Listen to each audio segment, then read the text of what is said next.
Welcome to another edition of Wealth Without Borders podcasts, and this is one of the longer, more organic forms, and I'm delighted to have with me today Nic and AJ.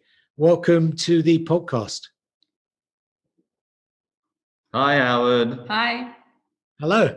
So I always ask this, whereabouts are you in the world and what's the weather like? We're in Beijing, and inside is about 27 degrees, and outside is about minus 11 today. Goodness. I'm not sure. I don't think it's that cold. Maybe -3. But it feels like minus 11, so that's what's important. Yeah, pretty chilly. So hopefully the spring will be with you soon. So for those of you who don't know Nic and AJ. Yeah, all 2 or 3 days of it, yeah. Well, yes, hopefully a bit longer, I would hope. 4 days at least. So at least 4, yeah. So for those people who don't know Nic and AJ, they're the British husband and wife team who co-founded Cultural Keys Chinese Culture Center. And that's a Beijing-based startup that teaches traditional Chinese culture to companies and individuals. And then the subject of today's podcast is teaching Chinese culture from the outside in. So that's a fascinating subject, and obviously you're qualified to talk about that. But if we cast our minds back, why did you both become expats in the first place? Nic, do you want to go? Well, I just came here in 2003, actually, as an English teacher, and I just decided to stay. I was only supposed to come for 1 year, and I just decided to stay to explore more. And I moved from where I was in the countryside up to a provincial capital, and then to Beijing after 2 years, and just never left. You're quite a cliche, really, aren't you? Yeah, I think really it's a cliche. common story. It has been for expats here. Yeah. And how about you, AJ? Are you a cliche too? I got a feeling you're not. I don't know. I think I'm the biggest cliche ever, really. I moved here in '99 to study martial arts. I'd been training since I was a kid, and then I got to a certain level and I said, I want to take it further. Where can I go? And I'm like, oh, well, China, the homeland of Kung Fu and all martial arts movies ever made. So yeah, I came here again, same as Nic, with a plan to stay for just 1 year to learn martial arts, and yeah, never go back. How long have both of you been in China now for?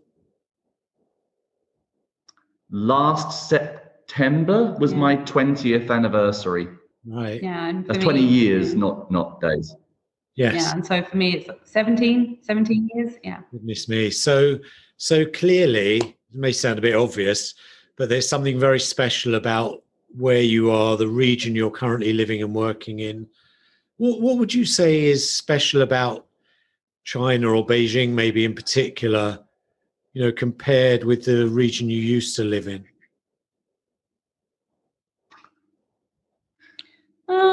I just think it's a lot of different factors. It's the fact that it's so convenient to live in such a big city. There's everything you need here from a personal perspective, but from a business perspective, I would say just, Beijing has such a depth of culture and history.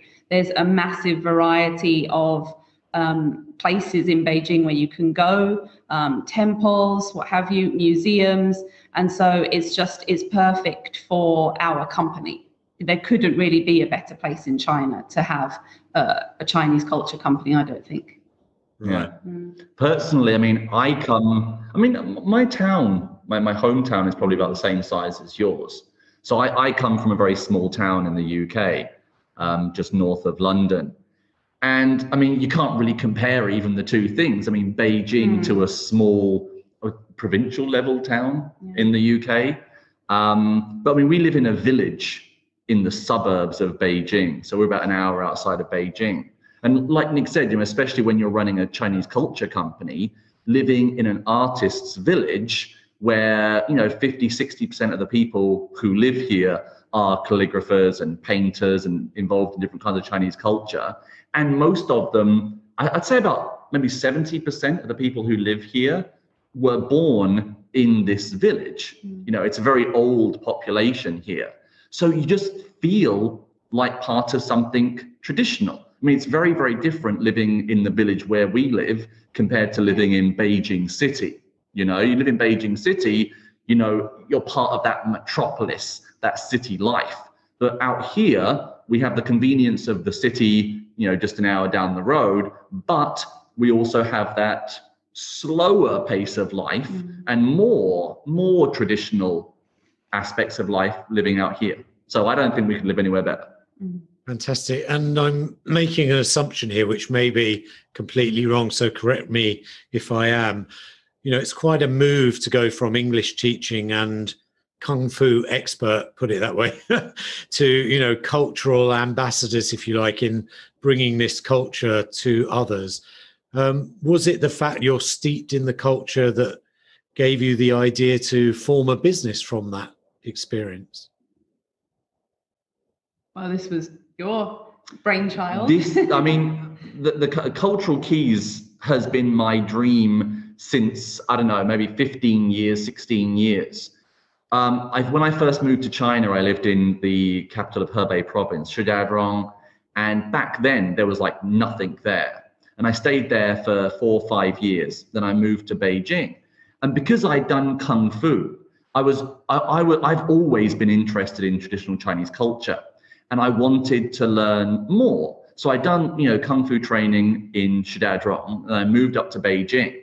And I was like, but, it's so difficult to get culture here, It's so difficult to find calligraphy teachers or painters or martial artists who speak English. And I was thinking, and I said, I really want to do something to help people understand more about China, to access China, because I'm a big believer in the idea that if you understand the culture, if you understand the history, you understand the people in the modern world better. And so, we thought, what better way to help? And it's a cliche, but the idea of having a bridge, it's thrown around a lot, but it's exactly that. Using Chinese culture, giving people access to that in order to help them better, not just enjoy their holidays here, but to feel more part of the culture and the people. So for me, I don't even know where I am now. What was we're talking about? The point is that's why. Go ahead. That's why I started, or we started, because when I met Nic, the very first day, our very first date was 11 years ago. Yeah. And she's like, oh, so you've been here so long, what do you want to do? And I was like, well, one day I want to open a Chinese culture company. And she's like, oh, tell me more about it. And so, and she's like, oh, that's, so yeah. And now 11 years later, here we are. Fantastic. And I just think it is a wonderful thing because Chinese culture is not so easy to penetrate, I think. And so that bridging role is a really great one. Then just on a practical level, this is something probably we're all of us facing around the world now. So I'm sure this will be valuable for people to hear from you. How do you cope with being, far away from your familiar friends and family and places and loved ones? You care more than I do, so maybe you should answer. Just don't care. Well, it's one well, I had always traveled. I went on my first holiday with my parents when I was 6 months old. So I'd always been used to a traveling lifestyle. And so sort of coming to China, it was only supposed to be for 1 year. So I wasn't too worried about that. And then just when I didn't go home, it just sort of happened organically. And, we keep in touch very often. But you also have no friends in the UK, also, so it didn't matter. Yeah, I didn't have very strong ties to the UK. So apart from my immediate family. So, we're just used to it, I guess. It was easy is what Nic is trying to say. For both of us, that's one thing we had in common. Because we've been here so long, and we both moved here when we were, comparatively young, we hadn't really developed those kind of roots in the UK. We didn't really have a life there because both of us had just left school at the times when we moved here. So there was never really, at least from my point of view, and I think from yours, a sense of missing home because, England. So. And also we didn't intend to stay for as long as we have. It just developed organically. So. Right, got you. And then, be like water and move freely. Exactly. Well, that actually brings me neatly on to my next question, which is, there are certain qualities, I think, that define the successful expats. And I think for those people, particularly who are thinking of becoming expats, what would you say are the qualities that best define the expat, who meets with success, particularly in somewhere as difficult as China? For me, I would say it's the ability to accept the unpredictable. You can't be afraid of just totally random things, particularly in China. I think this is true. Just totally random things happening or plans changing at the very last minute. That literally just happened to us today for the gazillionth time. I think that's the key to surviving in a place like China. Right. Yeah, adaptable, flexible, understanding, and curious. You have to want to embrace. I think it doesn't matter where you're going, how similar or how different the cultures are that you're moving into. I think if you don't go with a sense of curiosity, of wanting to know more about the place you're going, because this is one of my pet rants. I see a lot of people, not so much face to face anymore, but a lot online. Expats in China who have been sent here by their companies or followed their partners or whatever, and all they kind of do is just complain all the time about, oh, this is bad here, this is bad here, this is bad here. I don't think personally those are the kind of people that should be expats anywhere, really. If you can't come with a level of humbleness, is that a word? Yes. Yes, a sense of humbleness, be willing to learn something, be willing to understand and be curious. I think that's vital to succeeding or even just being happy wherever you are. Great. And what would you say are some of the advantages and disadvantages of being an expat?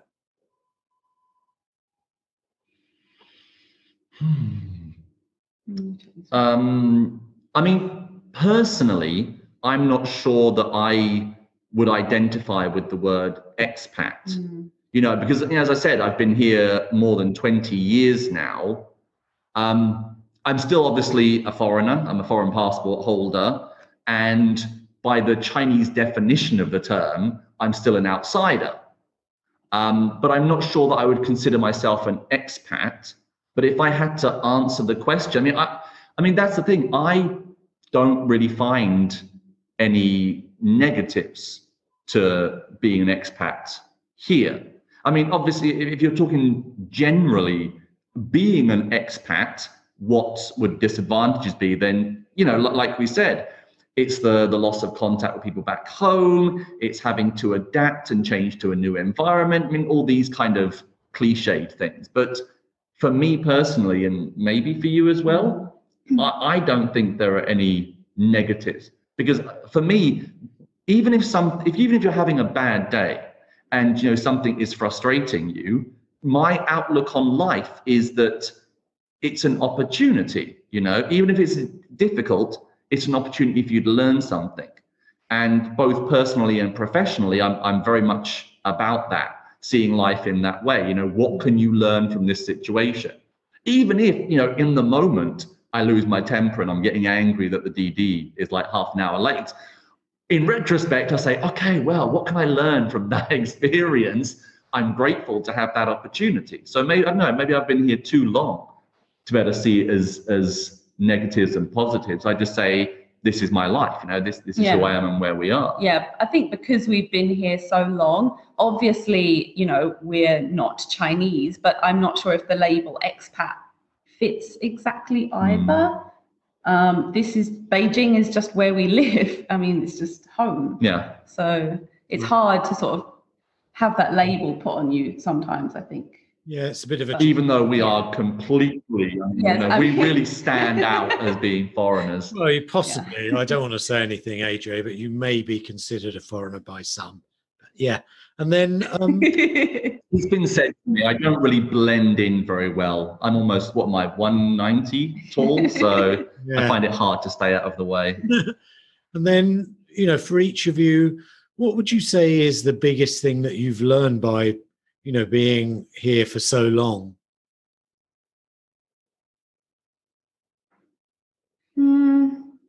I think just generally have faith in people. I guess that might sound a bit cheesy, but in my, I've had a lot of what could have turned into disasters while I've been in China. Like I've been, back when I first came in 2003, obviously, there are no smartphones or anything.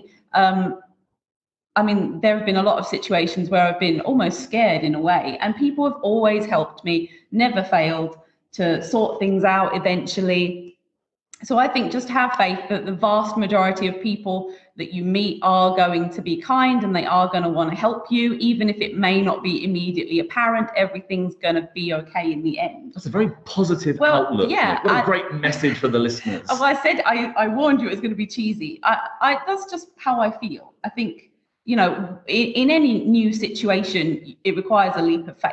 And the vast majority of times it is going to work out for you. Maybe not in the way you thought, but it will. Fair enough. Yeah. And so what about you? Well, kind of the complete opposite of you. No, I think for me, it's my number one experience here. And I always say this to everyone, is there is always a way. Because in China, one of the things you hear most often from Chinese people is 没办法, 没办法. There is no way, there is no way. And several years ago, I dedicated myself to the idea that when someone says to you, 没办法, there is no way, I will always find a way. So this is why I do a lot of consulting on helping people start up their own companies now. And I always say to them, no matter who tells you there is no way, you will always find a way to do it. It might not be the best way, it might not be the perfect way, it might not be the best way for you, but there is always a way to get where you want to go. If you know where you want to go, if you know what you want to achieve, you will find a way to do it. Never believe the 没办法. Just go on a t-shirt. There you go.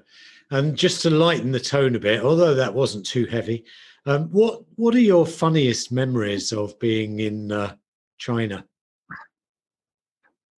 Mine is actually an example of what you just said. So I'm thinking of the tax office. So when we were starting our company, so this is a few years ago, our accountant, he was also part of the company that was helping us set up our company. He basically said that we couldn't do something. What was it? FAPL systems. Our FAPL system, and particularly, was it the FAPL machine? Yeah. Yeah.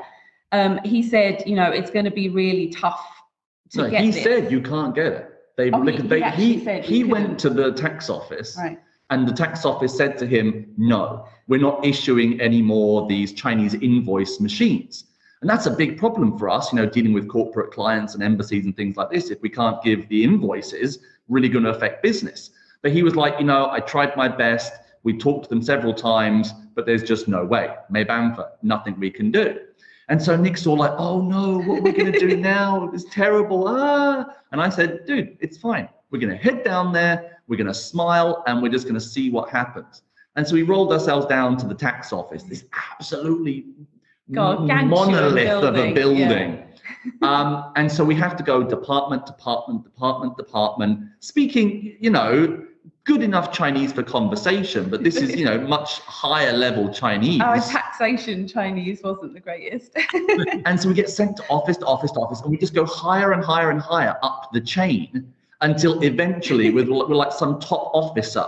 And he's like, oh, what do you want? What do you want? I was like, hey, we're here. Can we get our tax, the Fapiao machine? And he's like, oh, okay. Da, da, da, da, da. Stamped it, and that's it. We walked out. And, part of that, and I don't like having to say so, but part of that, as our accountant said afterwards, was the foreign privilege, maybe. Which we don't see so much of anymore, I'm glad to say. But it was part of the fact that foreigners turned up at their office, who very rarely do that, because most foreigners just, pay agents to do everything for them. And we made the effort to communicate, say what we needed, ask what we can do, with them to achieve this. And basically, they just wanted to get rid of us. So they're like, okay, stamp it here, just take the machine and go. But yeah, it was just, and we did a little dance when we got outside and everything. I danced. But it was just that, okay, we achieved it. So we had a giggle about that, didn't we? Yeah. We had a giggle. So what's your funniest memory? Sorry, Howard? No, I was just going to say that I think also a smile goes a massively long way in China. Yeah. And getting angry. I think a smile goes a long way everywhere. Yeah. People don't smile enough anywhere you go. No. Well, that's what makes it go further, I think. And yeah, what's your funniest memory then, AJ?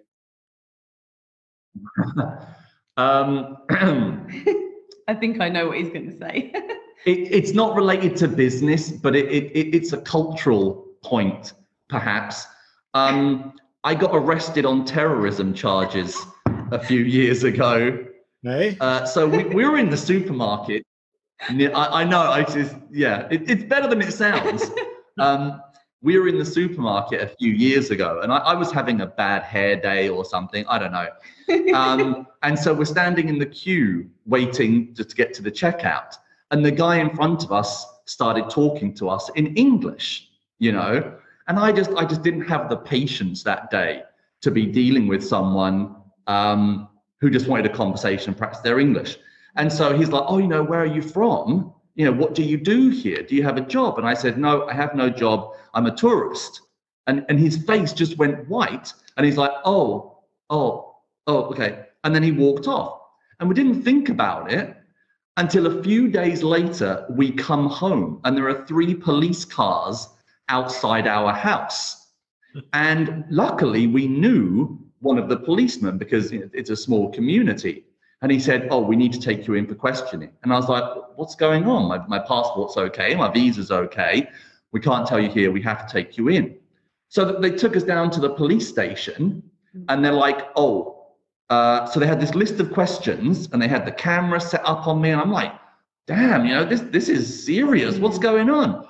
And they said, okay, can you please tell us, are you in China involved in terrorist activities? And I'm just like, are you kidding me? And they're like, please answer the question, sir. And I'm like, no, obviously not. And I tell you, it's at that point where you forget that you're a comedian and you can tell jokes when someone's accusing you of terrorist activities. So they went through all these questions like, have you visited this area of China recently? And do you have connections with these countries and this and this and this and this? And it took me about 45 minutes of these questions until I finally realized, and I was like, why are you asking me this? A member of the public has reported that you told them you were a terrorist. And I was like, I said tourist.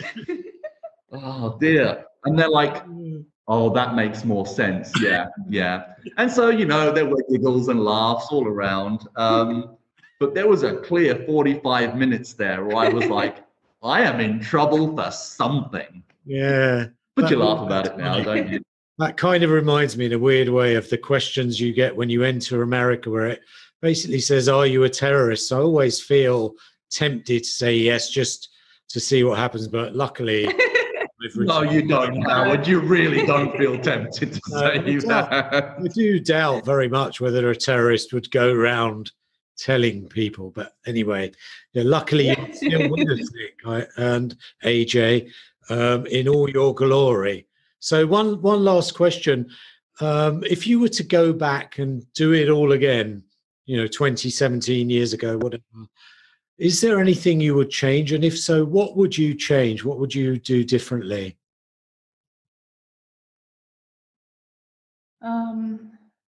Personally, I would meet you earlier. Yeah.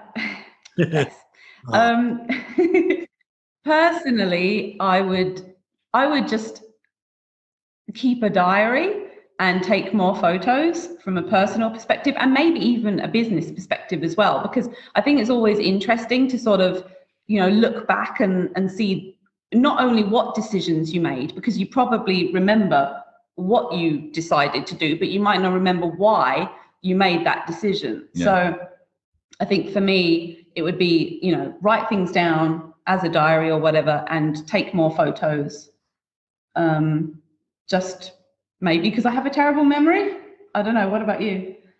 Learn Chinese earlier. Yeah. Oh, yeah. That's good. Before I came to China, I remember it must have been about 3 or 4 months, and I bought a set of, is it Pilsman Language?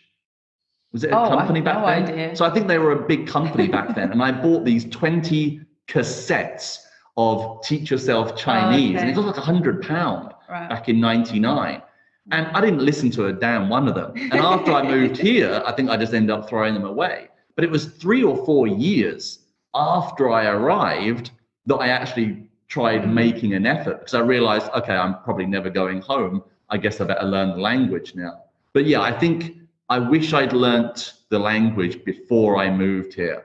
That would have made my life infinitely different, I think. Yeah. I would never have had to rely on other people, and I would always have known what was going on. And I think I would have settled in much, much quicker if I'd had the language sooner.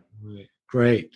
And then we haven't really talked about business, but for those people who are interested in reaching out to you, we'll put some links into the podcast so that people can get in touch and start building bridges into China from outside. Great. Cheers, Howard. That's my pleasure. So thank you so much. I know I said that was the last question, but I want to ask you one more. So if there was one question you wish I'd asked you and I didn't ask you it, what question do you think I should have asked you that you think will give the most value to people checking out this podcast? I'm throwing that at you. What's the value in learning Chinese culture? Yeah. Right. Because personally and professionally, Chinese culture is the most important thing to me. Mm-hmm. So, and that's the basis of how I live my life and what we do with our company. So, yeah. Right. And I think there's so much value to Chinese culture. I mean, that, I don't want to go on about it, but that is the reason why we do what we do. We're not a tour company. We don't show people pretty places and say, take a photo of this. We try to let people understand the value that is in traditional Chinese culture and how it can improve their lives and things like that. So, yeah, that's what I would say. Great. That's fantastic. And clearly you have both benefited from that value. It's very obvious to me. I have to drop the word expat and just call you Pats or something. Pats. All right. Well, thank you so much for taking the time to share some of your experience. And I've got no doubt our audience will find great value in that experience shared. Or maybe a laugh. That'll be good enough. A laugh is also healing and, brightens everyone. It is. Everyone should laugh. I agree. Thank you so much. Thanks, mate. Really appreciate it. Many thanks for checking out Wealth Without Borders podcast. I'd love you to head over to iTunes, subscribe, and leave us a review. And if you'd be kind enough to do that, I would really appreciate it. And then if you want to know more about what I do, check out wealthwithoutborders.net.